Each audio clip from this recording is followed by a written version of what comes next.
move on. Let's see, Ms. Kobeck.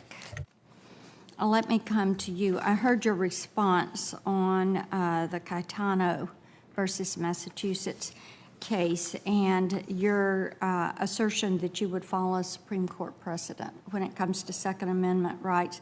So tell me what your understanding is of whether the Second Amendment applies only to militias.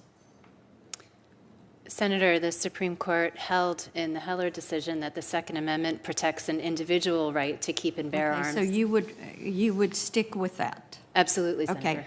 And let me ask you this. Why is it constitutionally permissible for the right to keep and bear arms, which the Supreme Court has called a fundamental right, that right to bear arms, but that right is subject to the discretionary issuance of a license by a local official? Thank you for the question, Senator. I know different jurisdictions have different statutes related to licensing. If a case were to come before me involving a Second Amendment challenge to a licensing statute, I would certainly apply the Supreme Court's precedent, including the methodology clarified by the court in the Bruin decision. Okay, thank you.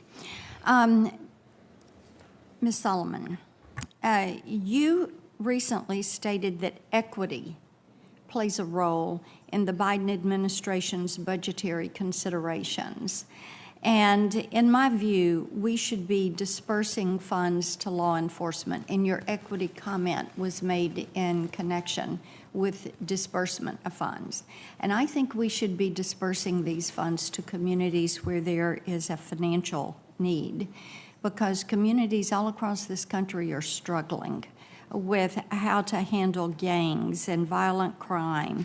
And it is so critical that we support local law enforcement. In Tennessee, we have had some issues, and Senator Hagerty and I actually introduced the Restoring Law and Order Act to deal with this, to make certain that those funds get to the places where they are most needed. So would you agree with me that this administration should focus on ensuring that communities have the resources they need to fight violent crime, instead of looking at a political ideology, a woke ideology that says it's got to be done on equity?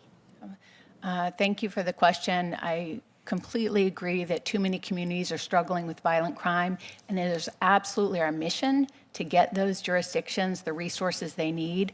So many of our resources are going directly to law enforcement, including our JAG grants and others. We're also trying to help work on health and resiliency and wellness for law enforcement officers, on recruitment and retention. Should it be focused on need?